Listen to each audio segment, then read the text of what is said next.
Good morning, everybody.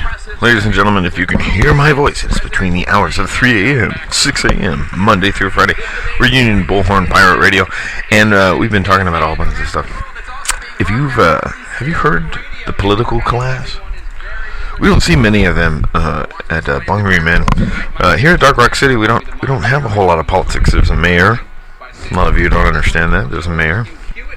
I don't know who it is. I think everybody does. I don't think there's an actual mayor. There's just a position. Because it's cool to go around and say, I know the mayor of Burning Man. Right? That's a social thing. It's cool to walk around and go, hey, I'm the mayor of Burning Man. Huh?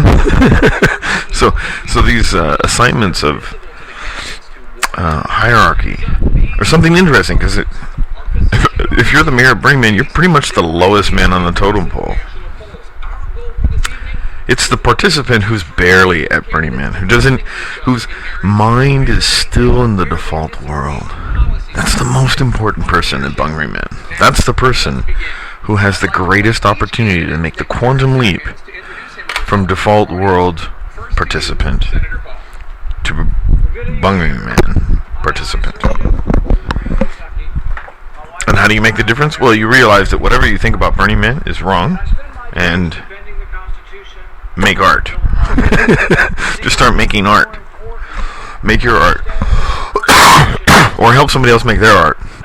If you do one of those two things, you get it. Because you have to abandon all your default world stuff. Oh, here we've got these Republican dudes. People don't understand yet, when they're little, how adults like to twist words. So you can always see adults preparing to make a speech. So some people shoot off the hip and they speak very honestly, or at least they try to, or they're trying to be clever about it. And then other people have prepared speeches. They don't speak well in front of public, so they're kind of at a public disadvantage because they seem uneasy. But if you hear their messages, you can still hear what everybody really cares about and what they're really saying. We can go through the GOP dudes and go through their messages and give you a good example of how you can read a person's intention without listening to their style. You don't even have to pay attention to their thought. You can ascribe a meaning, what type of person you're dealing with, or at least what platform they're pushing, simply by listening to their actual message. Because, well, you can put any filter on it. You could say things like, okay, we're going to listen to every candidate and see who feels comfortable in front of the public. See, and you can judge every candidate that way. You can go, this person looks obviously very comfortable, this person's uncomfortable. Now, it could be they have a big turd and need to dump it off in the bathroom, but have to stand there at the podium instead. Or it could be they're lying or hiding lots of stuff. So people with lots of secrets. Now, the cool thing about that is if you find a person with lots of secrets, it's usually a very competent person. A person who's had to wheel and deal, because competence actually comes from wheeling and dealing. So Trump has a lot of secrets. So obviously he's going to shoot for the hip, and he's going to try to keep some secrets off the radar. But I think the dude wants to come clean. I think that's his problem. Anyway, so we can do that. Let's pick an arbitrary filter, though. Let's pick, here's a great one. Future versus past centered. Every GOP candidate is going to give away whether or not they are a person who is looking to the past to recreate some great America that they imagine used to exist. Or they're going to be future-minded. And they're going to be like, whatever's happened in the past, that doesn't matter. It's what's going on in the next 6 months. See, anybody can just figure that out just from the first 30 seconds. Ooh, let's try it. This is Senator Rand Paul. 11 Republicans. I don't know how long this is going to take. Like 10 minutes or something. Look at this dude. He's doing a good job of making his announcements. Look, they put this giant airplane in the back of these 11 dudes to show you that they're connected. See, they can move an airplane. That's artwork. Are you safe? You drinking enough water? Yeah, calm. Senator Paul. Good evening, everyone. I'm an eye surgeon, which means I'm a doctor. I'm smarter than most of you. I've been married, which means I get laid and I'm straight.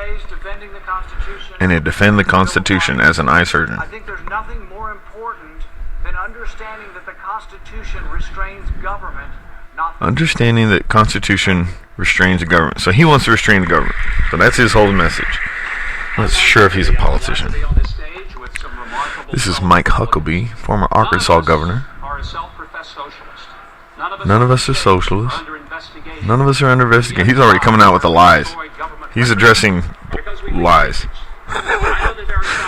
You got something to hide, Mike? Axis of power. He's using all the keywords. I'm here to say that I think we are, in fact, the A-team. I'm here to say that we're the A-team Republicans. So he's basically just a Republican lobbyist.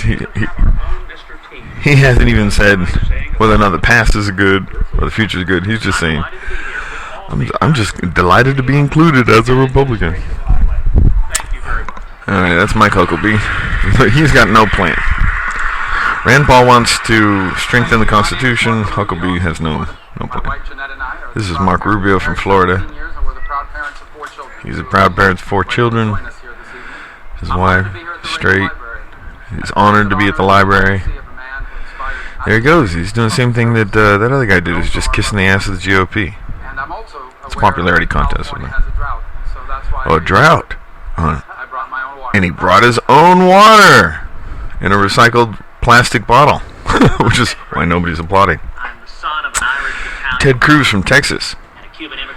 He's a son from an Irish and Cuban, so he centers himself out as a minority. I'm a husband to my best friend Heidi. His best friend Heidi.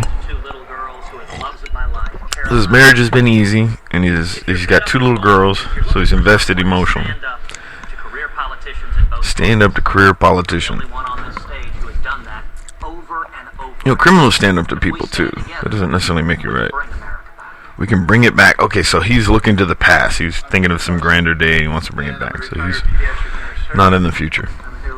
This is Ben Carson. He's a retired neurosurgeon.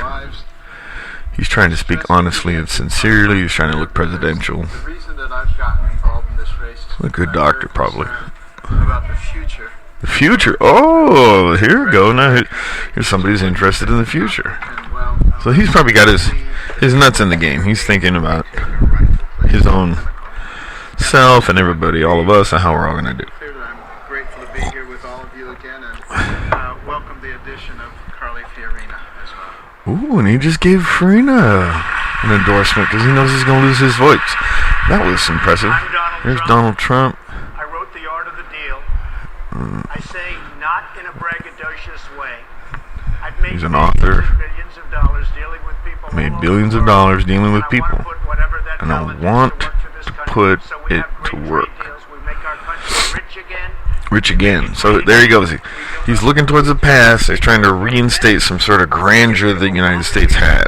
The only grandeur we've ever had is just being rich and powerful. I'm not exactly sure those are grandiose estates. Let's see. Jeb Bush, former Florida governor. He's ready to lead. Reformer, balanced budgets. He took on the special interests and won. So he's pimping himself as a leader. Broken. Where people can rise up. Special interest. It's interesting. I wonder what he means by special interest, because he sounds like he just wants to continue status quo. Scott Walker. He wants to thank Reagan. The greatest, but there he goes, kissing the GOP ass. All these minor dudes like kiss the GOP first. They're gonna get nailed. Status quo. So there you go. America needs a leader to go big and bold again. There he goes, looking to the past. Past-centric people are dead. If you're looking to the past to regenerate the pyramids, you're dead. You're already outmoded. This is Carly Farina. Jeez. She proves that we have potential. She means money. Her husband was a tow truck driver. History where this nation's possibilities and potential are being crushed by a government Possibility grown so of big, being so crushed, powerful, big so government. inept, So so she's another corrupt, government reformer. and a political class So she that d- refuses to do anything about it. Ooh, that was interesting. She said a political class that refuses to do anything about our stagnation, I guess. That's interesting. She's a hard line. The girl's willing to fight. She's going to take some swings. This is Governor John Karish. This is his pimping his girls. There he goes, kissing the GOP ass. I actually flew in this plane with Reagan. And his goals and my goals are pretty much the same. They're not even, he didn't even say the same. They're pretty much the same. But not the tactics, by the way. He did a good job of darkening his hair, make him look younger. What did you learn? To Americans, unify, lift everyone in America. Unify and lift everyone. That's a big Hi, message. my name is Chris Christie, and I'd like you to take the camera off me and put it on the audience. I'd like you to take the camera off me and put it on the audience. If you raise your hand, believe that in today's Barack Obama America, your children will have a better life than you've had. Belief. He just asked a question. Belief. Nobody's gonna raise their hand anyways. That was a trick. This dude's like a magician. And what we talk about tonight is Let's not see if about he's us. future It's or about the past. people in the audience tonight. Because in 7 short He's in years, present. this president has stripped away their trust and their faith. President stripped away the next belief generation will have a better life. about the next Stolen generation. that from us, and when I'm president, I'm going to take it back. Take it back. See, that's the whole thing. He's going back. He's looking to the past to regain some sort of strength from the past. Thank you, one and all, for All right, so there you go. So those are all the GOP dudes talking about their future, and you can see this shit for yourself. Have any debts. FKO Radio. You've been listening to it.